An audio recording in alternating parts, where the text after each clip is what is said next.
great to have you. Thank you. Nice to be here. Nor do we also want to stifle innovation. There has to be a balance struck.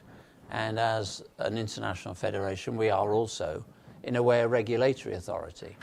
Our rules are very clear about mechanical advantage, but we also need to understand that the world is changing, technology is advancing all the time, and that I think the work of the working group and now the prolonged work that will allow us to understand a great deal more about it. And while we're understanding it, we have said in some cases that there needs to be a moratorium on further technology, particularly around prototypes.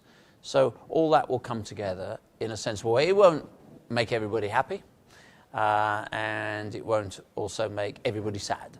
So there has to be a balance struck. And I think on balance, most people think that we've taken a sensible position on this. I think athletics will be very, very strong, but it also needs some change. No sport can go unchanged for year after year. And the Diamond League is a good example. We had seen in the last few years falling broadcast numbers. We've seen some of our stadiums that have not been as full as they should be. And all the research that we have done, whether it's with the fans, whether it's with the athletes, whether it's with the sponsors, whether it's with the meeting directors, whether it's with the media, has said we need a format that is faster, has more pace to it, and we shouldn't try to put every event in there. We're not the Olympic Games, we're not the African Championships. Those are the platforms where we have universality. This is an opportunity in an evening to showcase the best sport and the best athletes. And we've had to make some difficult decisions, and the meeting directors themselves chose which events go into those meetings. I think that having explained over this process, people understand. You know, people say the steeplechase has disappeared. No, the steeplechase hasn't disappeared. There will still be 5 opportunities in Diamond League to run it. You could only run it 7 times. There will be 5. The same with the 200 metres. These are all important.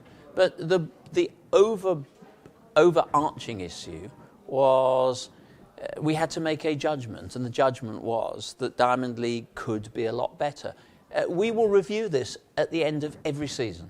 So if we've got it wrong, we only have to wait 1 season to make that adjustment.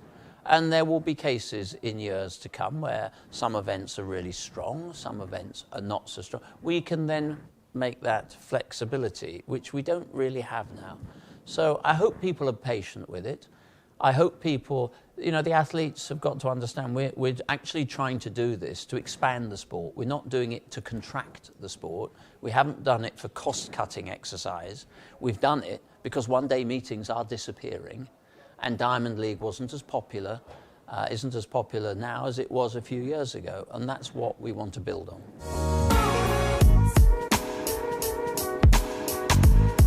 Well, clearly, it's been a very difficult time for China, and as a federation president, my sympathy goes to everybody in China that is trying to deal with this colossal problem, particularly the families that have lost loved ones. This is the most important issue.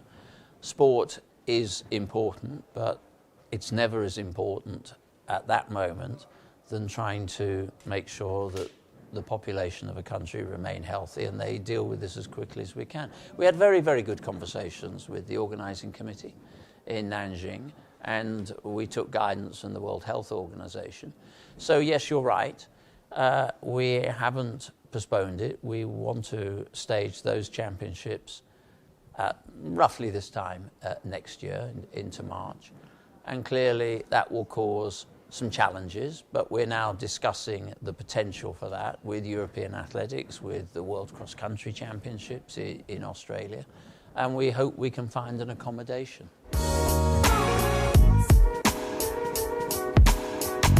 Well, you know probably up to date as much as I do, the Court of Arbitration decided the regulations that we tabled were proportionate and were necessary.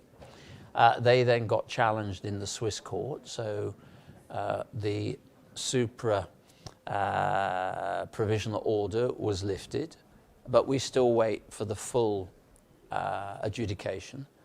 And we brought into line with our approach to athletes with DSD, we brought into line with that our approach to transgender, which is testosterone levels at a particular level, to maintain that level playing field, so that we are keeping people in the sport. We're not creating another classification or stopping them competing altogether.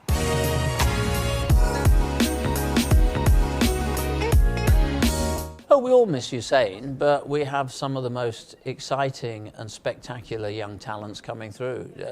25% of all our top 10 lists are athletes under the age of 24.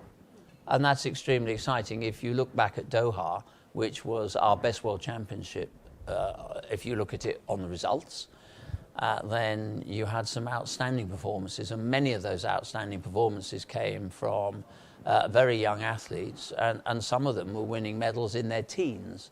So I think our sport looks healthier in terms of the pipeline than ever before. But Usain is a big figure. He will always be missed. It's like Muhammad Ali will always be missed from boxing. That's not to say you don't have great boxers that come through, but we accept Usain was special. We have more athletes now than to choose from than we did in Usain's era.